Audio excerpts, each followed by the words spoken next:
Buenos días, tardes, noches, sea la que sea la hora en que vean este video. Este va a ser una auxiliar slash tutorial de Unreal Engine, uno de los motores que se va a necesitar usar para la tarea 2. Y bueno, presentando un poco, el Unreal Engine es un motor bien utilizado en la industria, no solo de videojuegos, también se usa en arquitectura, simulaciones, cine o televisión.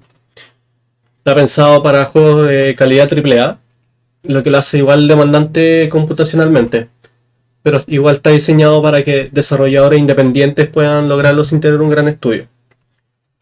Es de uso gratuito y lanzar un juego en Unreal se te va a cobrar un 5% de las ganancias siempre y cuando el juego gane más de $1 millón en total.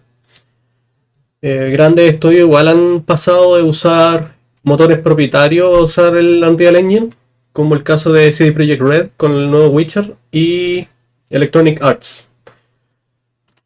Obtener Unreal es sencillo, hay que tener el launcher de Epic que se puede conseguir de esta página, y ya teniendo el launcher nos vamos a la sección de Unreal Engine que está acá, nos vamos a Library y aquí hay un menú de selección de versiones. La versión de la tarea es, bueno, según la tarea es la última versión, pero hace 2 semanas salió la versión 5.2. Así que voy a usar lo que dice la tarea, que para ese entonces era la versión 5.1.1. No es necesario usar la 5.2.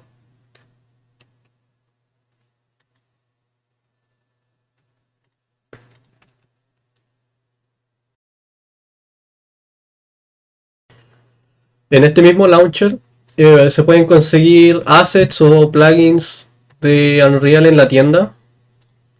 Aquí en esta pestaña. Varios son gratuitos y mensualmente liberan assets pagados a costo cero. Así que para que estén atentos. Así que vamos a abrir el motor, la versión 5.1.1.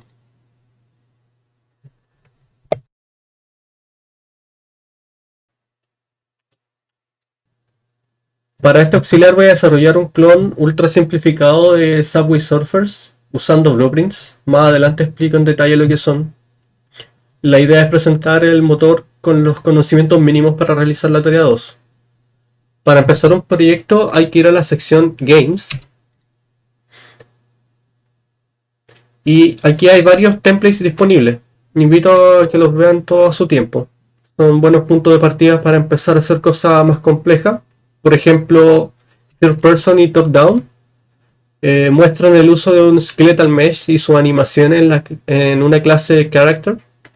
O en Top Down, que se usa un Navigation Mesh para movimientos automatizados de personajes.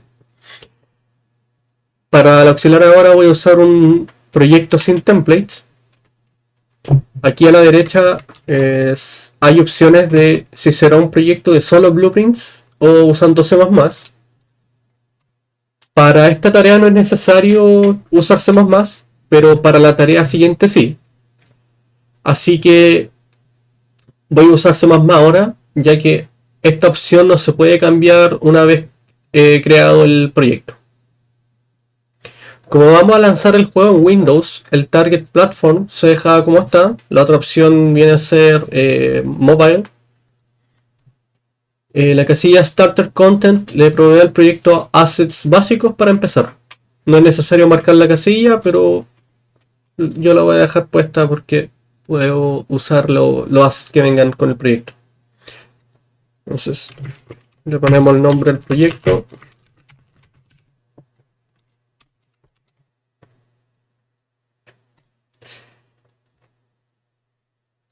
El primer arranque del proyecto va a tardar mucho dependiendo del CPU. Tiene que setear muchas cosas y compilar shaders. Déjenlo reposar tranquilo, ¿no?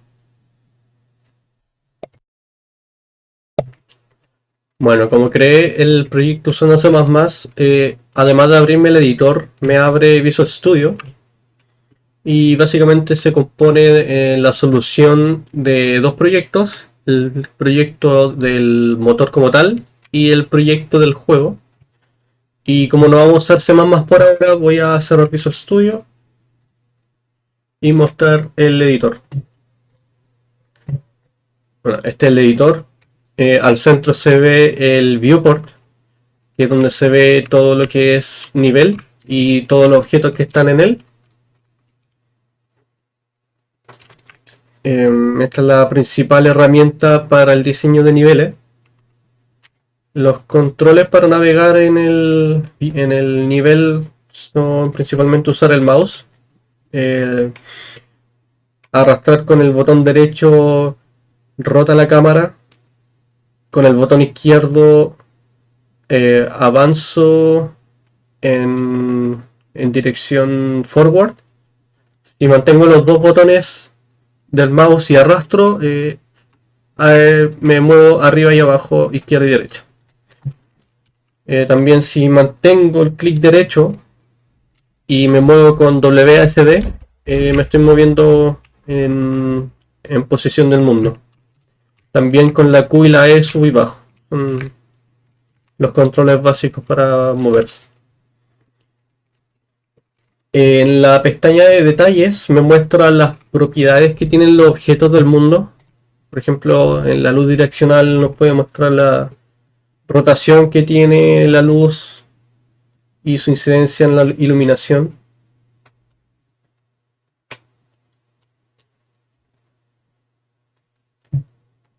Si le hago doble clic, nos va a llevar cerca del objeto donde está posicionado en el mundo.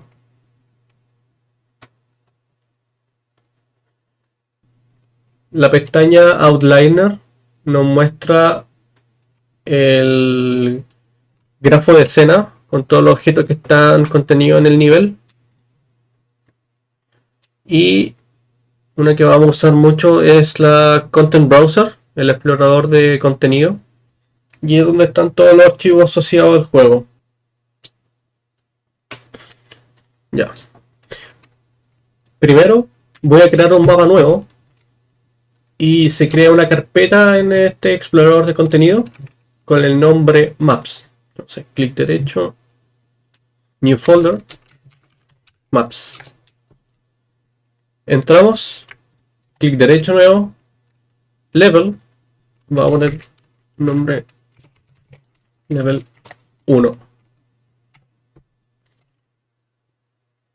Ya, lo vamos a abrir.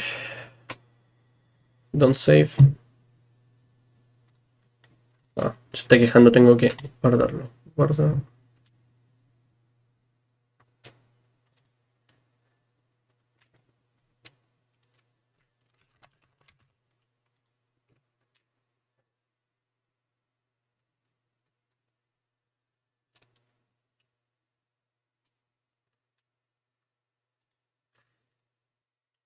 Ya.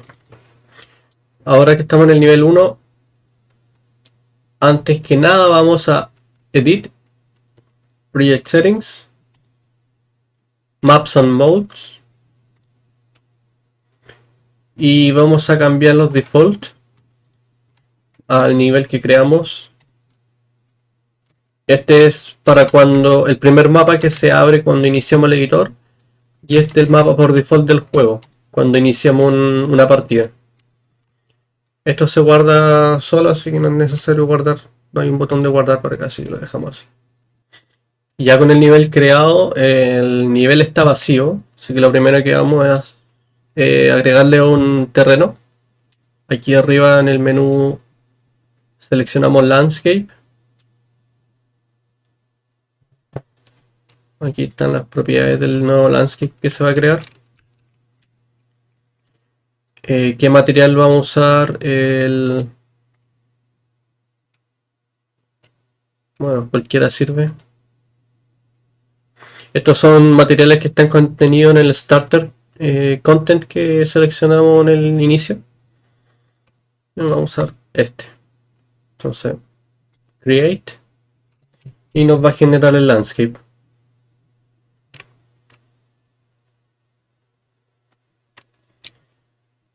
Y aún no se ve nada. Y es porque necesita al menos una fuente de luz. Así que va a volver al modo de selección. Y vamos a agregar una luz direccional. para agregar objetos se usa este menú acá. Bajamos a Lights y añadimos Directional Light. Y ahora sí, podemos apreciar el terreno que se generó. El material del terreno se puede cambiar más adelante con funciones más avanzadas, por ejemplo, interpolación de textura o cambio de material dependiendo de la altura del terreno o, en qué ángulo se encuentra cierta porción del terreno. Bueno, sí, hay varias herramientas para cambiar cómo está compuesto el terreno aquí en el juego. También no nos vamos a meter mucho aquí, así que va a volver al modo original. Ya con el terreno listo podemos empezar a agregarle cosas. Estas cosas que se le agregan al nivel, que interactúan con el mundo y entre sí, se llaman actors en Unreal. En clase son lo que se vio como entities. Yeah. Entonces, actors son clases que se instancian en el nivel y tienen propiedades en común. Una subclase de actor en particular es pawn. Un pawn es un actor al cual un controlador lo puede poseer. El controlador puede ser un jugador o una inteligencia artificial. Poseer, en Unreal Possess, es un nombre bonito para decir que se le toma el control del pawn. Entonces, vamos a crear una nueva carpeta llamada core en la carpeta Pattern Content.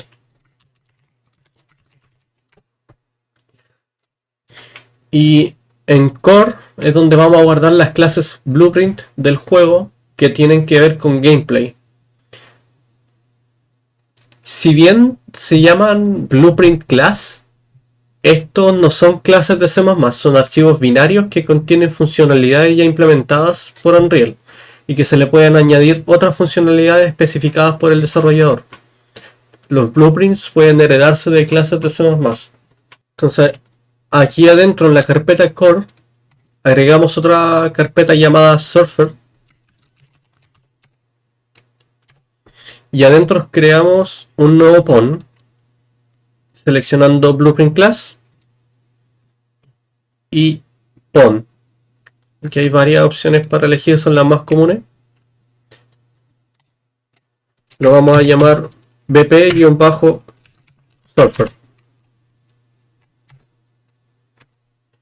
Poner BP- es una buena práctica para referirse a los blueprints. Abrir el blueprint nos va a mandar al blueprint editor.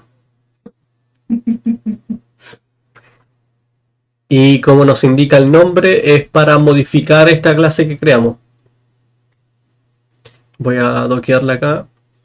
Y bueno, al igual que con el viewport del nivel, este es el viewport de la clase que creamos. Y solamente tiene el scene root. Vamos a agregarle dos cosas: un static mesh y una cámara. Estos son componentes que se le añaden al actor. Y para añadir componentes vamos a este botón, dice Add. Y vamos a buscar aquí en la barra Static Mesh. Lo ponemos, le dejamos el nombre así y elegimos que Mesh representaría mejor al personaje principal. El Static Mesh se elige acá en la ventana de detalles. Y estos son los mesh que vienen por defecto en el motor. Vamos a usar una cápsula.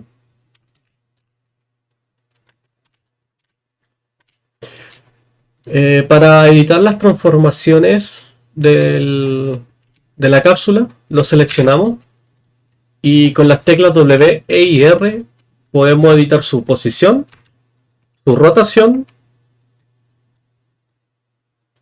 y su escala.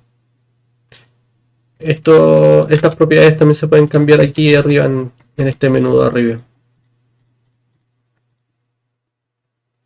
Entonces vamos a hacer cuadrar el fondo de la cápsula con el piso. Creo que ya está hecho.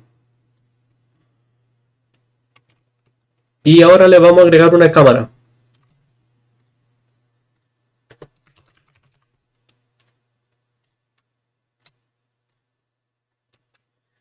La vamos a ajustar un poco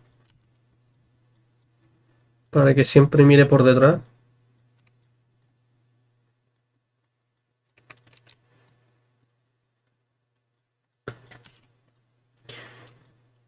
Ya. Esta es la cámara principal del juego. Y al estar como componente de un pawn, esto significa que cual sea la posición del pawn, posición o rotación, la cámara siempre se mantendrá a la espalda del pawn.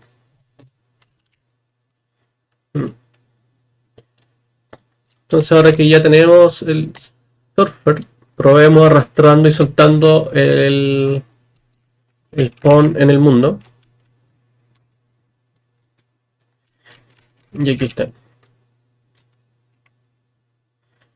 Aquí hay una pequeña preview de cómo se vería la cámara.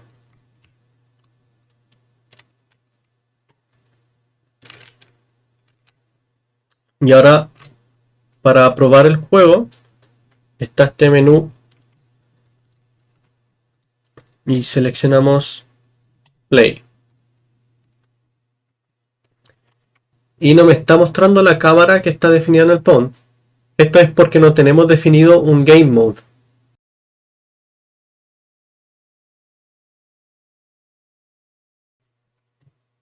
No. Entonces, en la carpeta core vamos a crear un Game Mode. Como con Blueprints, también es buena práctica a los Game Mode poner GM- de Game Mode. Y ya tenemos el Game Mode. Un Game Mode es donde va toda la lógica de un juego. Qué pawns se instancian, qué player controllers usan, el game state, player state. Bueno, estas clases son muy importantes al desarrollar un juego multijugador, pero como no es el caso de este ejemplo, usar Game Mode solo para definir la lógica interna de un juego basta y sobra.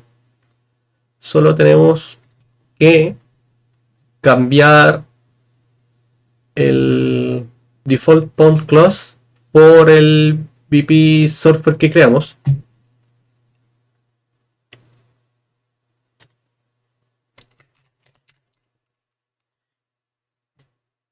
Compilamos, guardamos.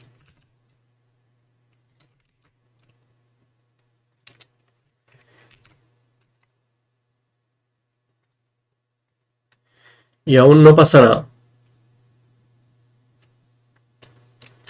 Esto es porque el nivel aún no sabe qué Game Mode usar y utiliza por default el Game Mode default. Entonces vamos a Project Settings, Maps and Modes, Default Game Mode y usamos el que definimos recién, GM-Metro Surfer.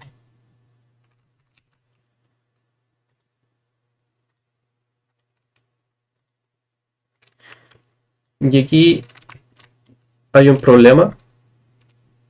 Como instancié ya un surfer, en el nivel van a haber dos. El que crea el Game Mode y el que puse en el nivel. Para arreglar esto hay que agregarle al nivel un Player Start.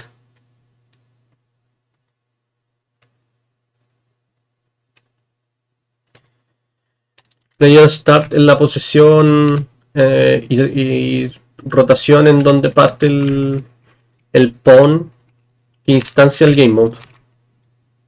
Entonces si ponemos acá y apunte para allá, cuando demos play, efectivamente va a mostrar dónde debería spawnear el pawn. Ya. Intentemos ahora darle movimiento al pawn. De nada nos sirve un pawn quieto en este tipo de juego. Antes de tocar inputs de usuario, veamos movimiento simple. La idea es que el personaje se mueva en el eje X de manera constante.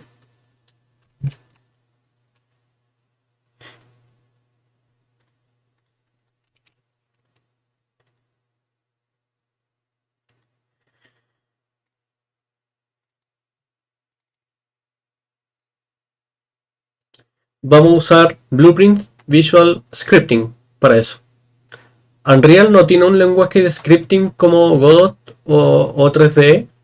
Las funcionalidades se programan en C++ o en Blueprint Visual Scripting. La ventaja de Blueprints por sobre C++ son los tiempos de compilación. Si realizo un cambio en un blueprint, la compilación es casi inmediata en comparación a compilar archivos C++. El contra de esto es que en runtime el performance es muy inferior a solo usar C++, por lo que se recomienda solo para proyectos chicos o para prototipar. Ya. Entonces nos vamos a el grafo de eventos, Event Graph, que está acá arriba. Y vamos a crear una función que se llame MoveForward. Para crear una función, apretamos este botón acá, Function,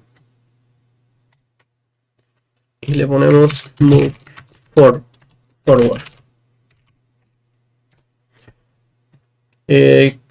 Queremos que se mueva constantemente cada frame. Entonces va a tener como parámetro un float como input,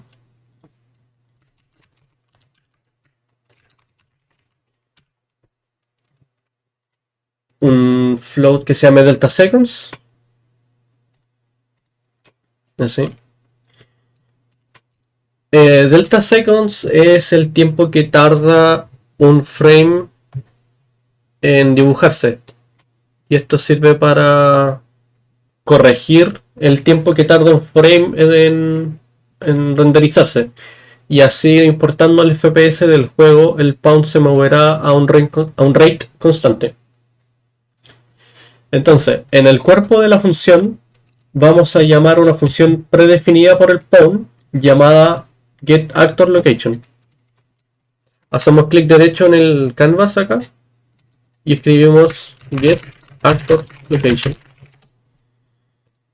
Y esto nos va a devolver una estructura que es un vector de 3 componentes que representa la posición del objeto en el mundo.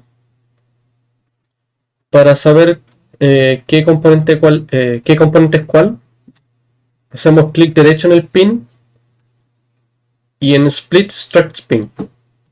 Entonces nos devuelve el componente X, Y y Z. Como dijimos que Move Forward lo que hace es movernos en el eje X, solo nos importa este valor. Y lo vamos a cambiar teniendo en cuenta el delta. Así que lo que vamos a hacer va a ser multiplicar el delta por un float que represente la velocidad de movimiento. Entonces lo que hacemos es arrastrar este pin y nos lleva a este menú contextual. Buscamos multiply y le damos un valor arbitrario. Creo que los 50 está bien. Luego se lo sumamos al valor en X.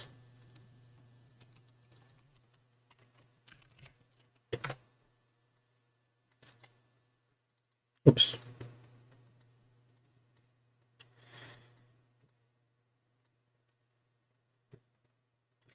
Y finalmente cambiamos la posición del pawn llamando a la función setActorLocation.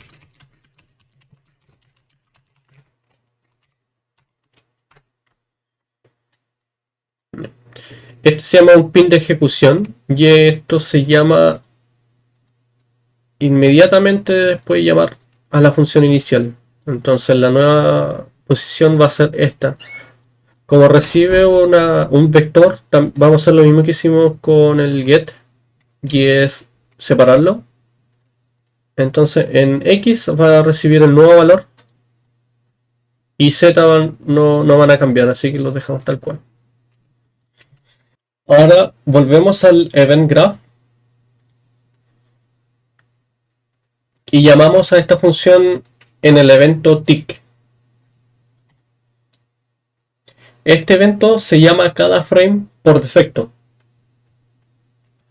Para llamar una función arrastramos la función que definimos y conectamos los pines de ejecución y el delta seconds. Compilamos y damos play. Y aquí se está moviendo en el eje X.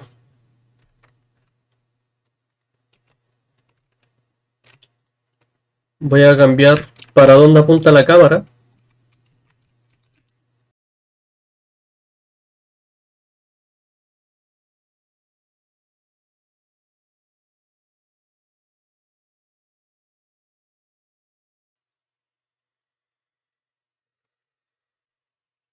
Y ya está comportándose como debería.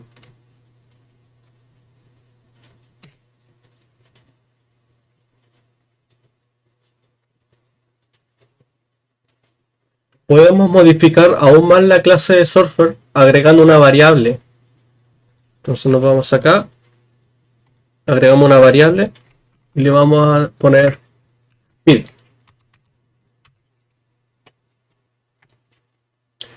Esta variable representa la velocidad en que se mueve hacia adelante. Vamos a compilar. Vamos a decir que es un float.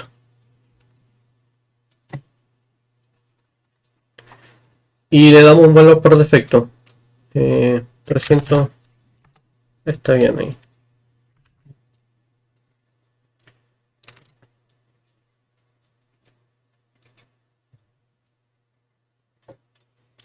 Vamos a usar esta variable en la función moveForward.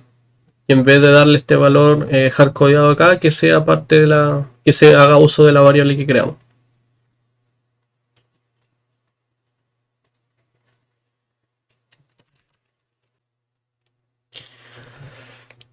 Y ahora a esta variable la vamos a hacer pública haciéndole clic a este símbolo de ojo.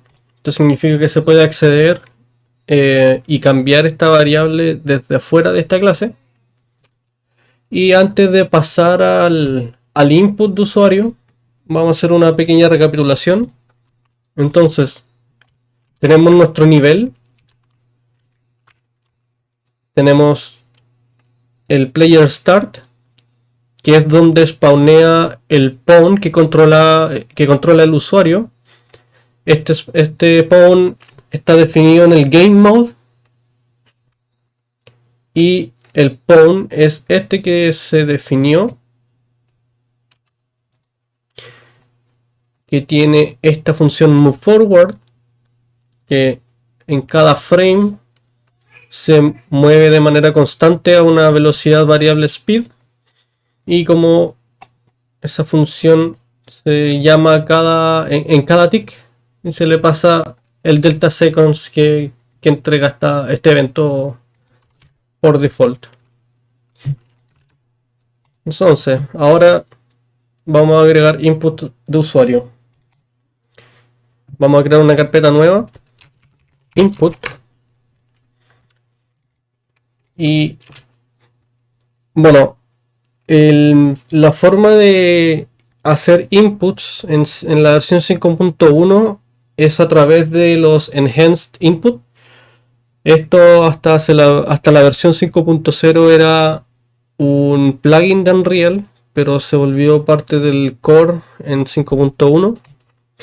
Y la forma en que funciona es que se necesitan dos tipos de assets. El primero es un input mapping context y un input action. Primero vamos a hacer una carpeta nueva, se llama Actions. Aquí van a estar definidas las acciones que se van a llamar cuando haga un mapping de input. Va a ser más claro con un ejemplo, así que voy a hacer dos inputs action, perdón, y a-move left,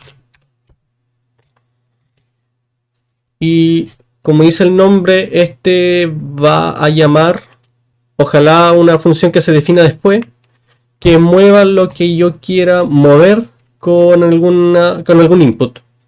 Entonces este action, lo que quiero es que se triggere cuando yo presione un botón. Eso es lo único que tenemos que cambiar acá. El value type nos dice que puede ser digital, es decir, si estoy apretando o no apretando el botón. Puede ser un float. Esto puede ser, por ejemplo, en botones que tienen sensibilidad como los gatillos de un joystick. Puede ser un vector 2D, en el caso, por ejemplo, de los análogos. Y un vector 3D, que se usa, por ejemplo, en los sticks del Oculus. Vamos a hacer lo mismo con el move right, duplicando este asset.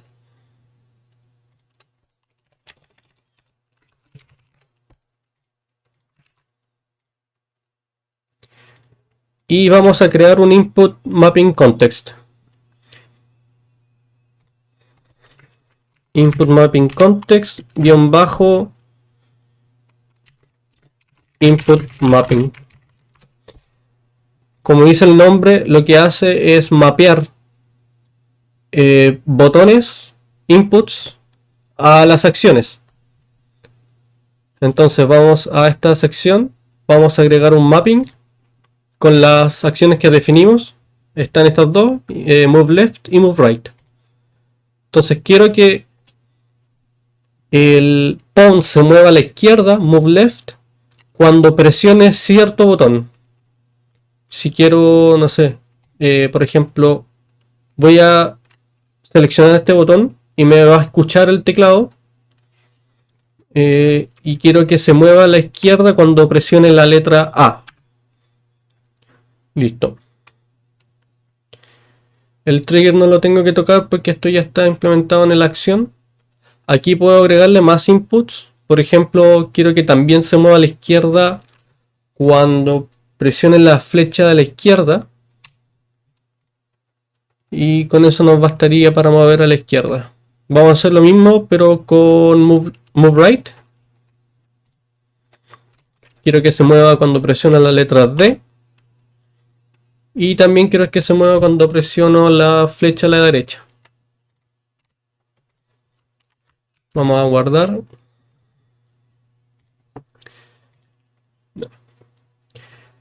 Si presiono play, no va a pasar nada, porque uno, no tenemos las funciones que nos mueven el personaje, pero tampoco el player controller no sabe qué mapping usar y por defecto está usando el default, que no está usando estos que definimos nosotros. Entonces, lo que se hace es llamar una función predefinida del player controller, del actor, que se llama getController. Y como dije cerca del principio del tutorial, es que un controller puede ser un player controller o una inteligencia artificial. Entonces, lo que tenemos que hacer acá es castear esta función y explicitar de que lo que queremos es un player controller. Entonces, casteamos a player controller.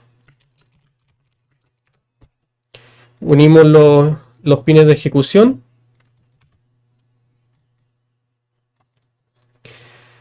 Y player controller tiene una función para llamar el subsystem de input, de enhanced input. Aquí se llama get enhanced input local player subsystem. No voy a entrar en detalles, de lo que es un subsystem. lo que importa es que esta función tiene, perdón, este subsystem tiene una función que se llama add mapping context.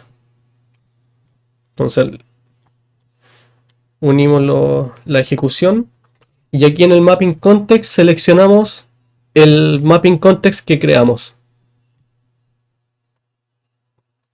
Entonces, cuando se inicia el juego, el pawn va a saber qué mappings utilizar. Mejor dicho, no es el pawn el que sabe esto, es el player controller.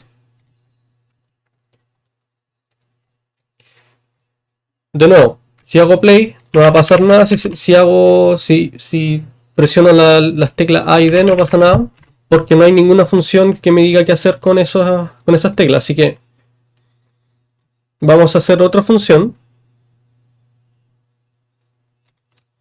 que se llame move sideways y va a recibir de input un float delta, que va a ser la diferencia de posición que quiero que cambie el personaje en el eje Y, porque en el eje X se está moviendo hacia adelante. Para simplificar las cosas voy a copiar y pegar esto.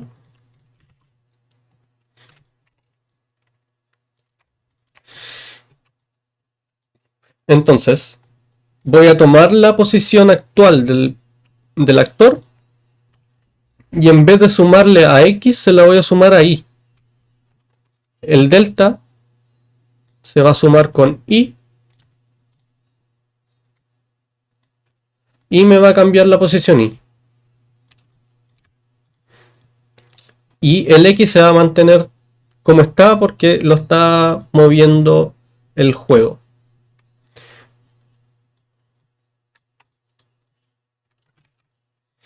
Bien. Un poco espagueti, pero funciona. Entonces tenemos nuestra función move sideways y lo que resta es llamar esta función en el event graph usando estos mappings que se crearon, estas acciones. Y para hacerlo hay eventos definidos con esos nombres de acciones. Entonces si hacemos clic derecho en el canvas del blueprint, escribimos el nombre de la acción que hicimos. Entonces ya tienen acá los eventos de la acción. Entonces llamamos esta y llamamos la otra.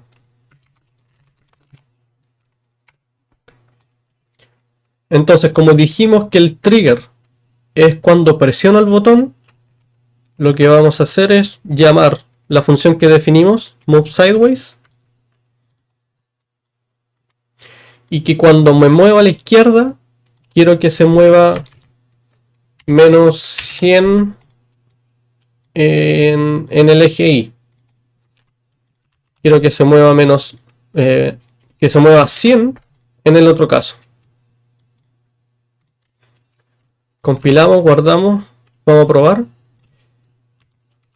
Y efectivamente si aprieto A, se está moviendo menos 100 en el eje Y. Si aprieto D, se está moviendo en el eje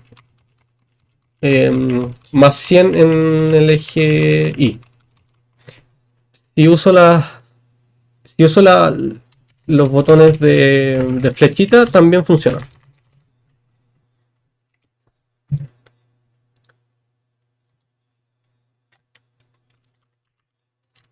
Voy a mover el player para acá para que no clipee con el terreno. Como en la tarea 2 se pide usar un control para probar inputs, aprovechemos de hacerlo ahora. Voy a mostrar en pantalla un joystick que tengo conectado.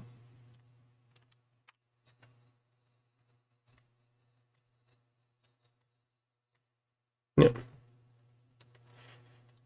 Para añadir los bindings de un joystick hay que hacer exactamente lo mismo que se hizo con el teclado. Entonces vamos a la acción que queremos mapear, le agregamos un binding, seleccionamos este botón para que escuche los inputs y seleccionamos, apretamos la tecla que queremos que se mapee. En este caso quiero que sea el botón izquierdo del joystick, el digital. Y lo mismo para el de abajo de la derecha. Guardamos. Vamos al juego, probamos. Y como se ve en la pantalla, estoy usando el joystick para mover el control. El personaje, perdón.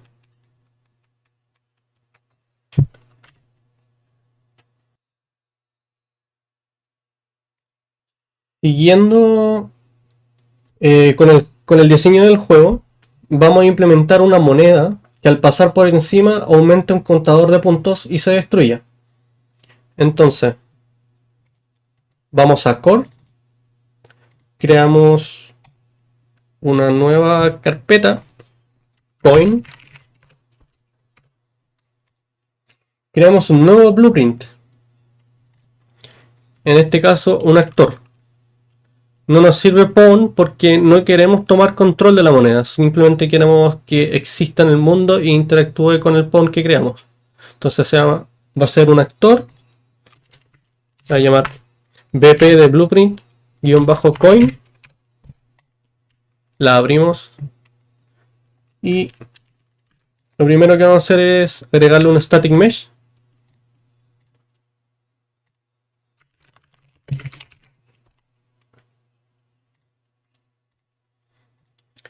Y algo que represente una moneda podría ser un toro.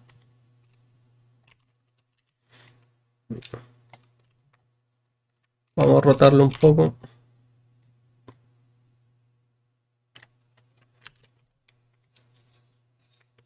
Y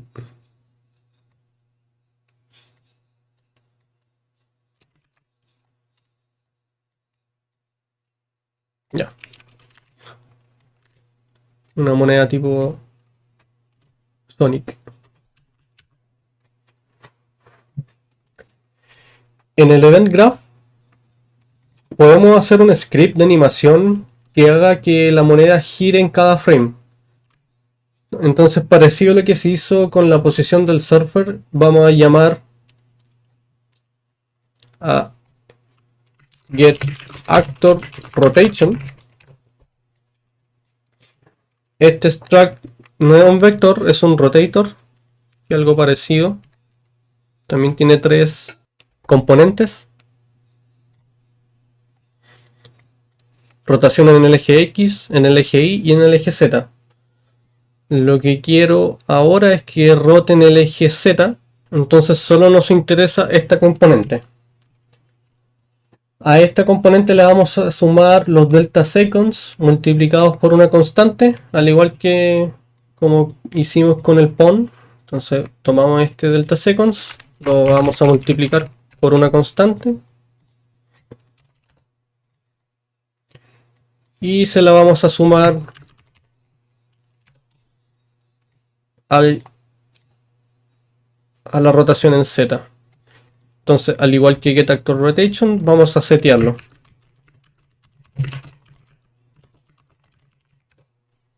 Conectamos los pines. Te lo vamos a splitear. Este es el eje Z y quiero que el eje X y el eje Y se mantengan igual. Vamos a compilar. Y esto, bueno, va a correr cada tick. Probemos spawneando una moneda en el mundo.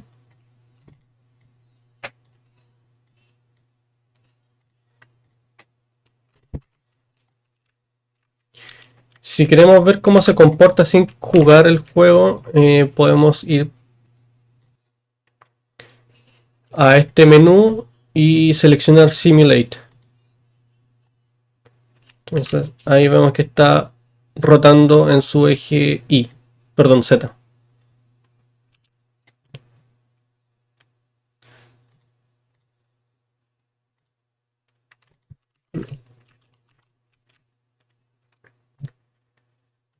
Como se vio, si pasamos el jugador por encima de la moneda,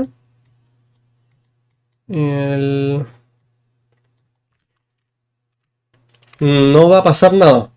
Para el motor solo son dos actores pasando por encima del otro. Vamos entonces a agregar un Sphere Collider a la moneda.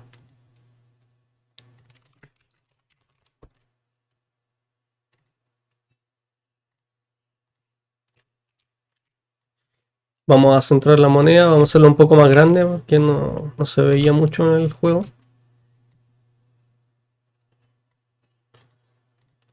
Y el Sphere Collider que sea...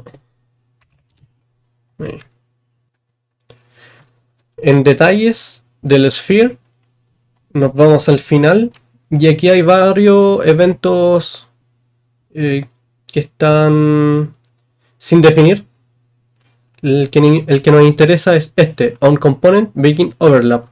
Esto significa que este evento se va a llamar cada vez que exista una intersección entre esta esfera con otro objeto en el mundo. Hacemos clic a este botón de agregar y nos va a crear un evento.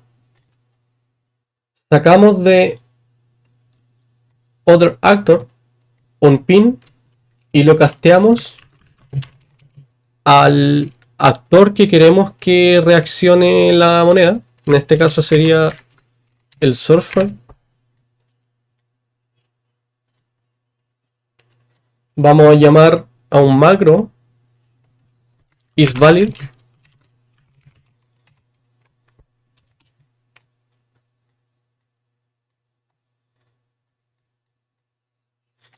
Esto es algo parecido a en C++ decir if esto no es null, para evitar problemas de indeterminación.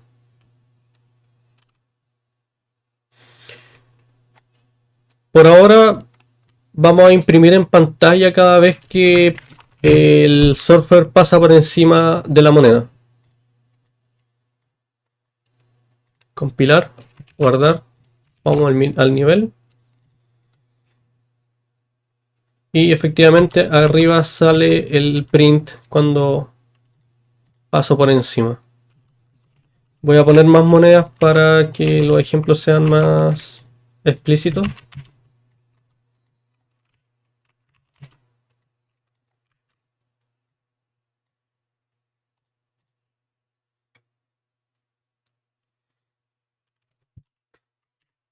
Listo. Ahora si nos vamos a esta función, lo que quiero ahora es que cuando el pawn pasa por encima de la moneda se destruya. Y hay una función que cada actor tiene definida que se llama destroy. Destroy actor. Que es lo que el nombre indica, destruye el actor. Aquí no hay que preocuparse de memory leaks ni nada. Cuando se destruye un actor pasa por el garbage collector de Unreal y no hay ningún problema de memoria después. El objeto se destruye para siempre. Entonces vamos a probar. Y cada vez que paso por encima de una moneda, esta se destruye.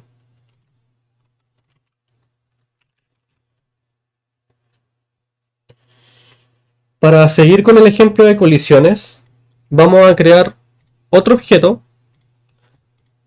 que va a ser un obstáculo. Entonces creamos una carpeta nueva. Vamos a crear otro nuevo actor.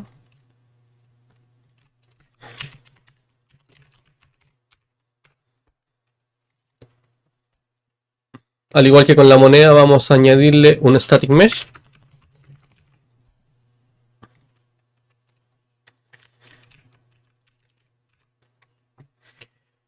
En este caso puede ser un cubo.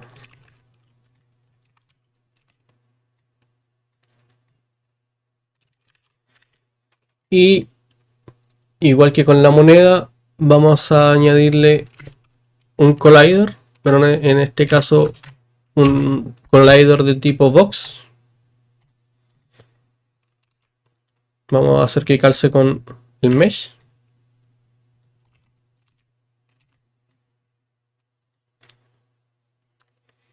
Y al igual que con la moneda, hacemos lo mismo on component begin overlap.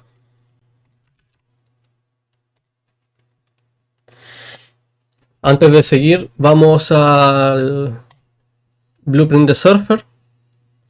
En la función move forward, bueno, vamos a agregar una variable nueva que va a ser canMove. También es buena práctica que las variables booleanas empiecen con la letra B. Esta también va a ser pública, es decir, que va a ser accesible desde fuera de la clase. Y lo que quiero que haga esta función, esta variable, es que se mueva en el eje X solamente si esta variable es true.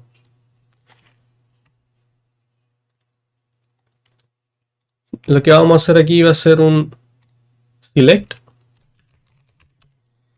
Los select son como los switch en C++ y en otros lenguajes. Y es que dependiendo del valor que uno le da a esta parte del pin, cambia el valor de salida. Entonces, si la variable es true, quiero que efectivamente se cambie el eje X respecto al delta seconds. Entonces este pin va a estar conectado al true. Y en caso contrario, que se mantenga igual. Repito, el pawn se va a mover hacia adelante siempre y cuando esta variable sea true. Compilo, guardo. Quiero que por defecto esta variable sea verdadero, cosa que el juego no parta detenido. Y ahora nos vamos a obstacle. Hacemos lo mismo que con coin. Casteamos al surfer. Hacemos un macro isValid.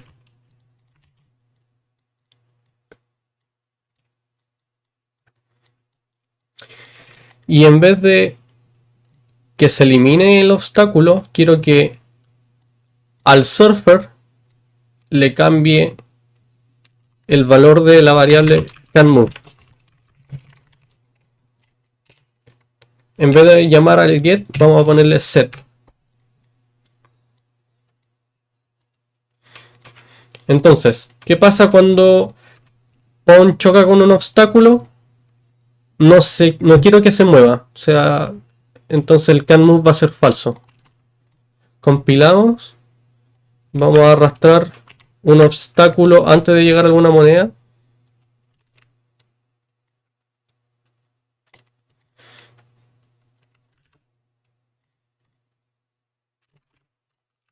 Estoy pasando por encima.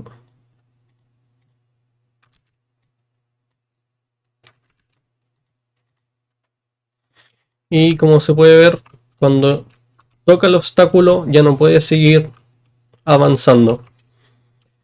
¿Qué pasa ahora? Que si me muevo fuera del obstáculo, según las reglas de mi juego, yo digo que debería seguir avanzando. Para esto hay que ir a el blueprint de obstáculo, agregamos el box, otro evento, al igual que on begin overlap, el end overlap. Y este evento se va a llamar cuando deje de colisionar con ese actor. Entonces hacemos lo mismo.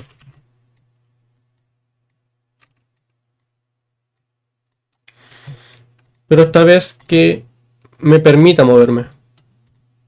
Compilo, guardo, play. Entonces cuando me salga de la colisión del obstáculo, puedo seguir moviéndome. Y el juego continúa como siempre. Bueno, ahora para que termine de ser un juego decente, tiene que tener al menos un sistema de puntuación. Como había dicho, esto se tendría que implementar en el Game Mode. Así que vamos al Game Mode.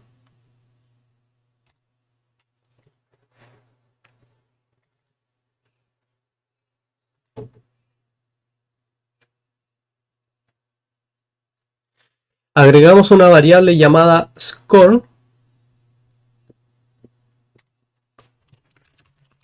de tipo entero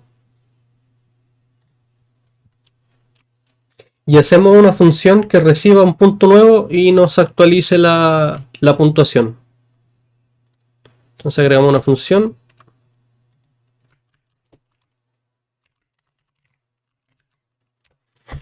que va a recibir como input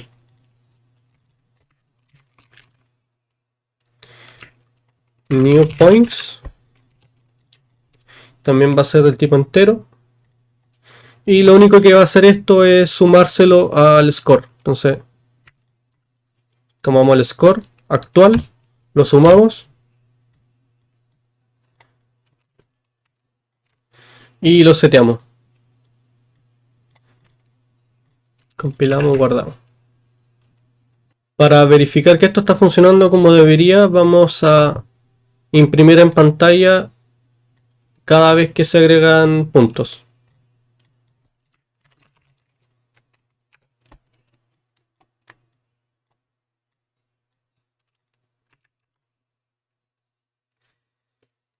Vamos a llamar a esta función addPoints cada vez que se agarra una moneda. Entonces vamos al bpcoin y en el evento overlap llamamos la función getGameMode. Como este es el por default, tenemos que castearlo al que nosotros definimos.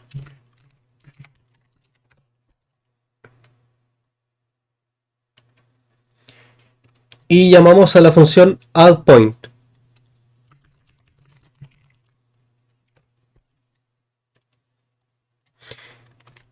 Esta función debería llamarse antes que se destruya la coin. Entonces, cambiamos los pines de ejecución.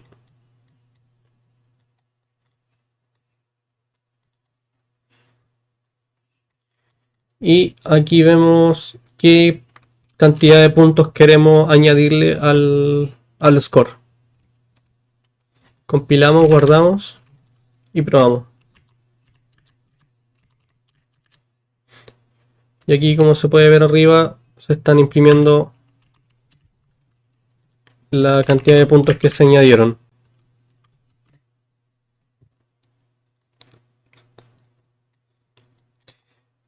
Podemos hacer que este valor no sea un valor arbitrario, sino que sea dependiente de la moneda. Así que vamos a agregar una variable nueva que se llame value del tipo entero. Compilamos, que por default sea 0. La llamamos aquí un get y la mandamos de parámetro a la función addPoints. Compilamos. Para probar que funciona este valor, bueno, la vamos a hacer pública. Compilamos, nos vamos al nivel.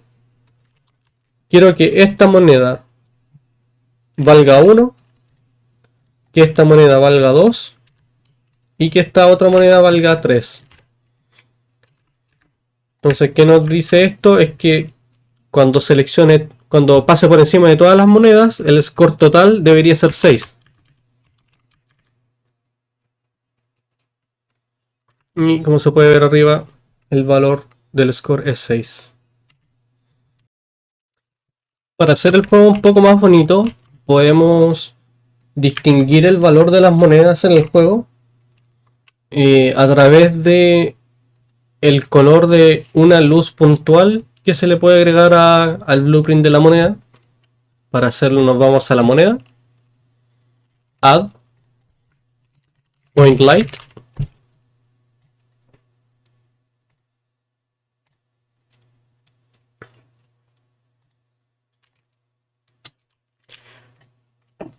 si vemos en el juego se ve un poco raro porque está casteando sombra. Entonces podemos hacer que no castee ningún tipo de sombra, deseleccionando esta casilla cast shadows. Compilamos, guardamos y se ve un poco mejor. Y para que cambie de color dependiendo del valor, nos vamos al construction script, arrastramos el point light. Point light tiene una función, se llama setColor, setLightColor, que recibe un struct. Este struct es un color y quiero que cambie dependiendo del valor de su value. Entonces, dependiendo de su value, vamos a cambiar el color con un select, que como dije es algo parecido a un switch. Por ahora quiero que tenga 3 variantes. Bueno, 4 contando el 0. 0 es negro. Quiero que si vale 1, su color va a ser verde. Si vale 2, su color va a ser azul. Y si vale 3, su color va a ser rojo. Compilamos, guardamos. Y esto se va a ver reflejado aquí en el mundo.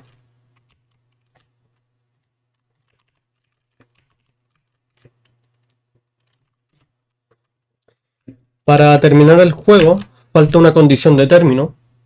Entonces, creamos una nueva carpeta. Vamos a ponerle finish line. Creamos un nuevo actor que se llame finish line. Y esta vez no le vamos a agregar un static mesh, sino que vamos a agregarle partículas.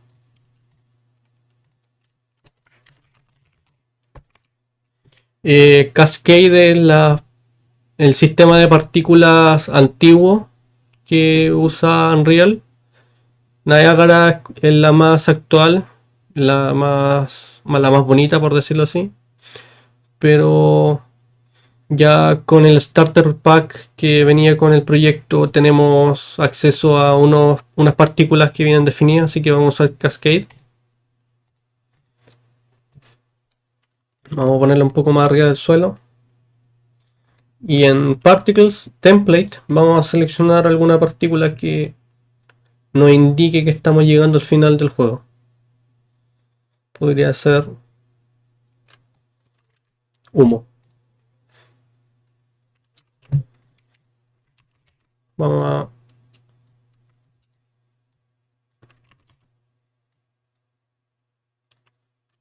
moverlo un poco. Vamos a agregarle un Box Collider.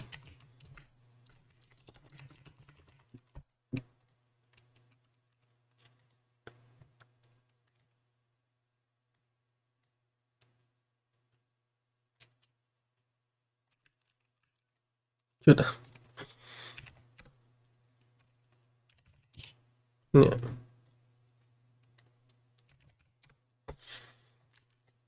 Ya.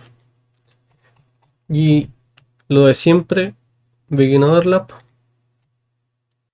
Y antes de seguir, vamos al Game Mode, que como dijimos, el Game Mode sirve para llevar la mecánica del juego. Vamos a crear una nueva función, WinGame, y esta función se va a llamar cuando el surfer colisione con el finish line. Por ahora lo único que hace esta función es imprimir win. Print string win. Y vamos a agregarle un temporizador.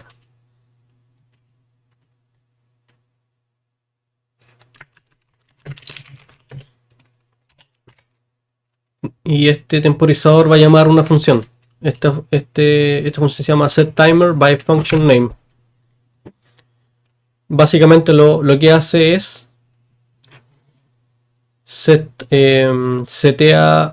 llama la función de nombre endgame, que la vamos a definir ahora, y se va a llamar después de 2 segundos. Ya, entonces lo que nos queda sería definir esta función endgame.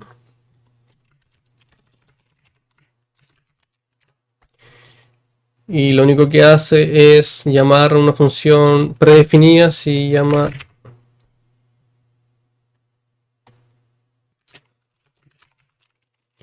quitGame. Compilamos, guardamos. Entonces, para recordar, winGame imprime win, activa un timer de 2 segundos que cuando pasen esos 2 segundos llama a endgame y cierra el juego. Entonces vamos a finish line. Vamos a hacer lo mismo que con coin.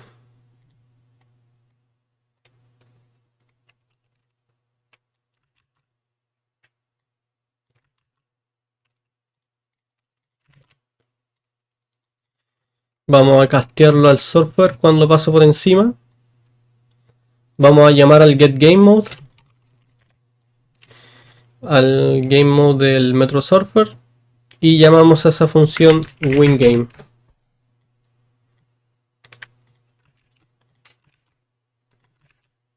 Entonces a este nuevo blueprint lo dejamos en el mundo.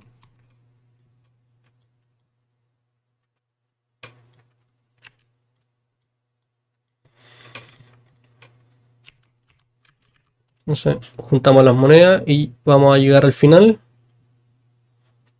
Y me imprime win y me saca del juego.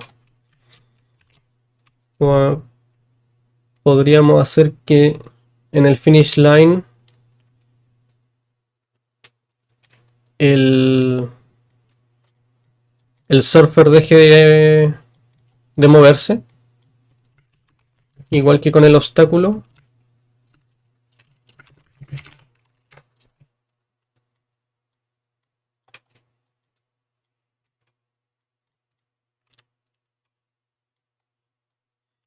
Compilamos, corremos.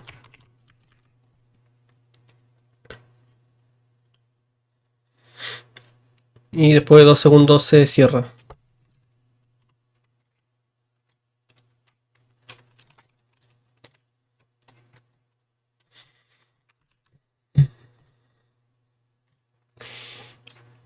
Voy a mostrar ahora cómo importar modelos externos para hacer que estos modelos sean un poco más bonitos a la vista. Partiendo primero por el Pawn, nos vamos a Surfer, agregamos una carpeta nueva que se llame Skate, porque sé de antemano qué modelo voy a usar. Bueno, y para importar el modelo, clic derecho en la carpeta, Import to, y nos vamos al directorio donde deberíamos tener el modelo.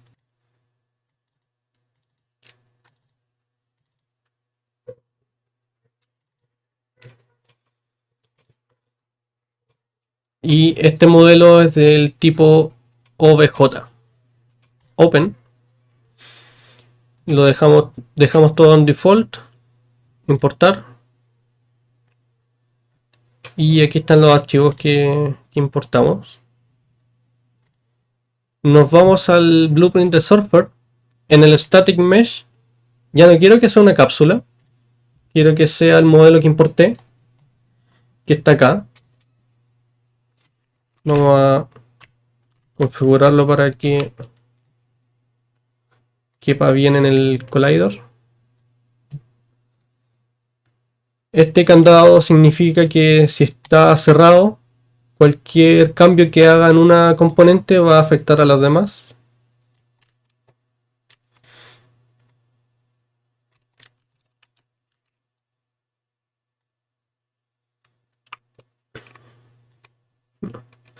Y quiero que apunten en la dirección de la cámara.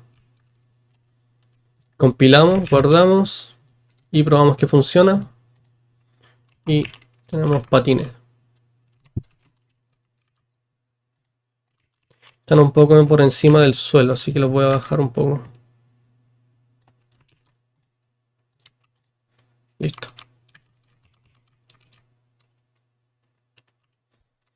Podemos hacer lo mismo con las monedas.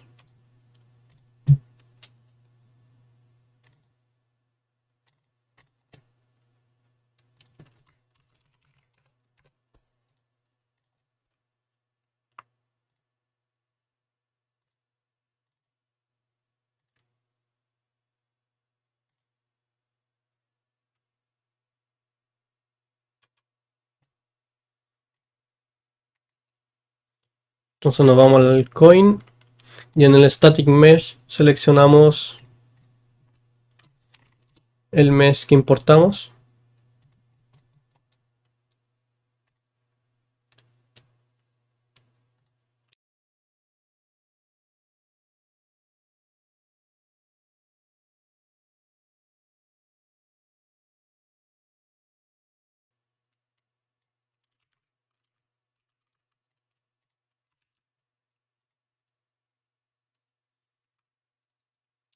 Y finalmente lo mismo con el obstáculo.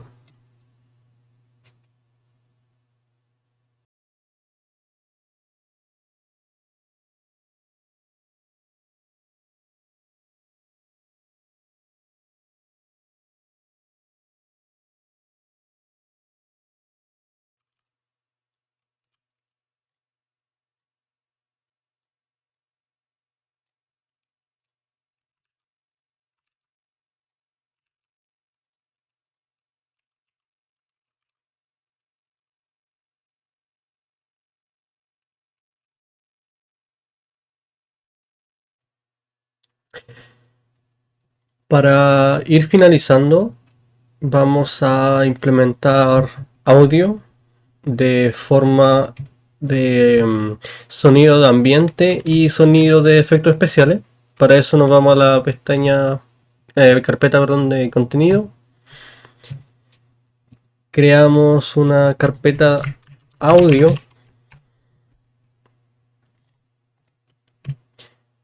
Vamos a crear dos carpetas.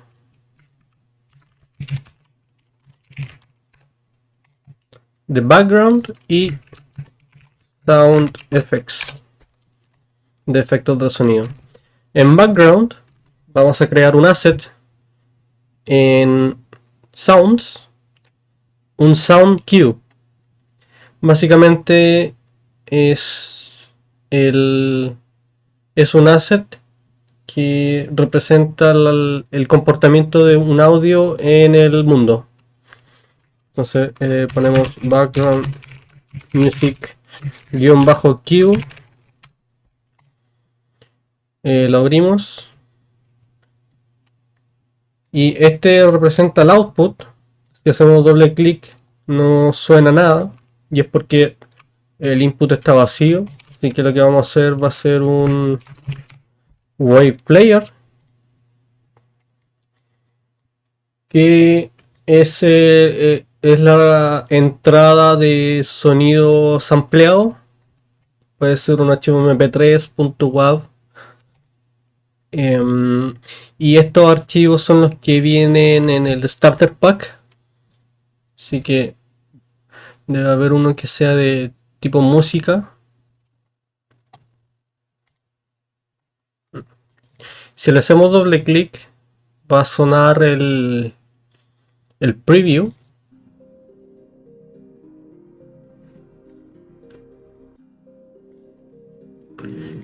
Y ya estaría listo el cue. Bueno, el output se le pueden modificar varias opciones en propiedades. Por ejemplo, el pitch. Quiero que sea más aguda la frecuencia o más baja. Lo voy a dejar como está. Lo voy a guardar. Y para que sea música de ambiente, lo único que necesito hacer es soltarlo en el mapa.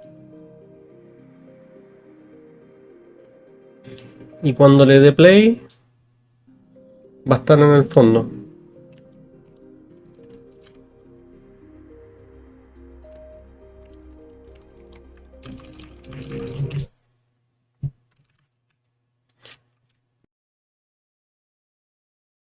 Ese es un uso del audio de background. El otro es de efectos especiales. Entonces voy a hacer un sound cue que represente cuando paso por encima de una moneda.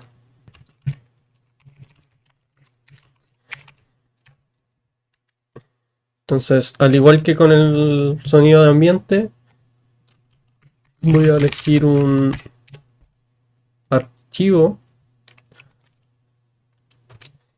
No veo.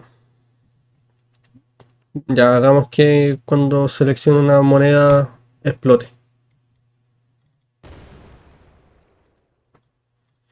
Voy a aumentarle un poco el pitch en el output.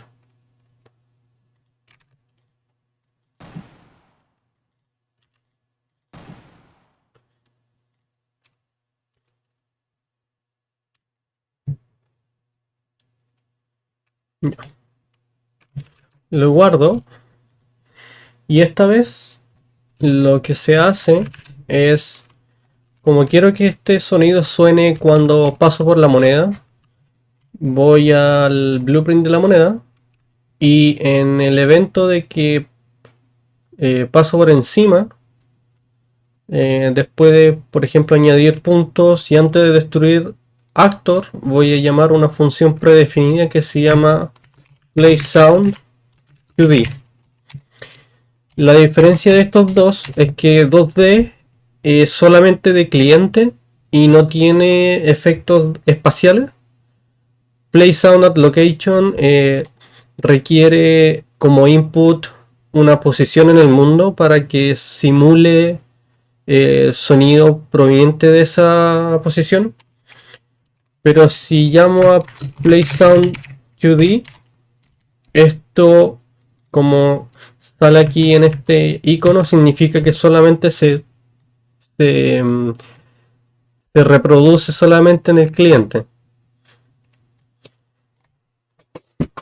Y eso en el fondo significa, por ejemplo, si este juego fuera en línea, si esto no fuera de cliente solamente, si otro jugador selecciona una moneda, el sonido se reproduciría en mi cliente también.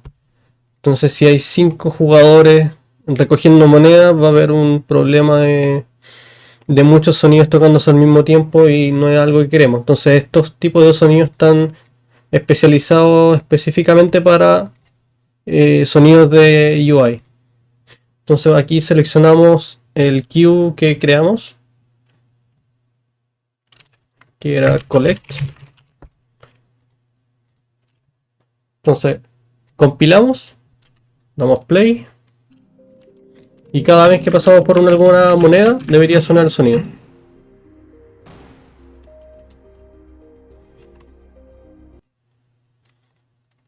Y eso sería lo más básico para manejar audio en Unreal. Tiene varias, si nos vamos al editor del cue, si hacemos doble clic derecho en el canvas, se ve que hay muchos nodos de efectos que no voy a entrar en detalle ahora porque se me alargaría mucho el video, pero hay mucho como para jugar. Por ejemplo, puedo obtener dos sonidos distintos. Eh, uno que sea corto, este por ejemplo. Y hay un nodo, se llama random, que precisamente hace lo que dice el nombre. Selecciona de manera aleatoria uno de los dos audios. Entonces si guardo y voy a play,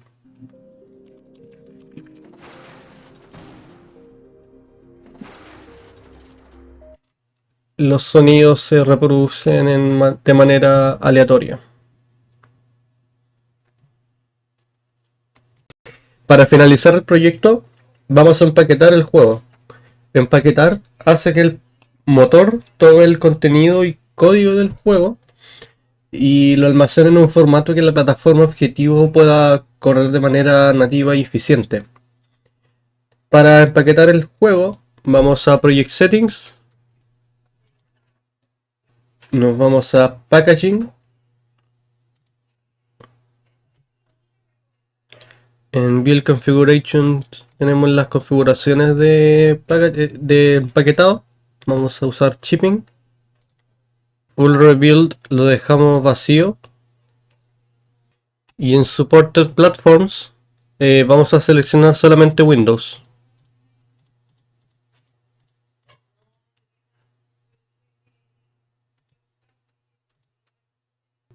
En el Viewport vamos al menú desplegable Platforms.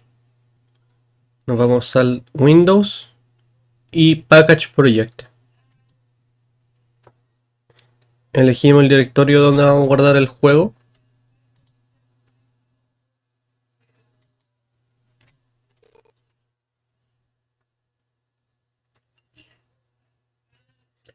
Y vamos a esperar. Este paso se demora mucho, así que dejarlo tranquilo nomás. Ya cuando termine de empaquetar, nos vamos al directorio donde está el juego. Y aquí están todos los archivos listos para distribuir en la plataforma Windows. Entonces se puede abrir el .exe y es el juego tal como lo estuvimos desarrollando en el auxiliar. Con la diferencia de que en modo release o shipping no hay prints, por lo tanto los prints que habían para mostrar la puntuación ya no están. En ese caso habría que usar una interfaz de usuario, pero eso se escapa del alcance de este auxiliar. Y eso sería todo como para introducirlo al motor.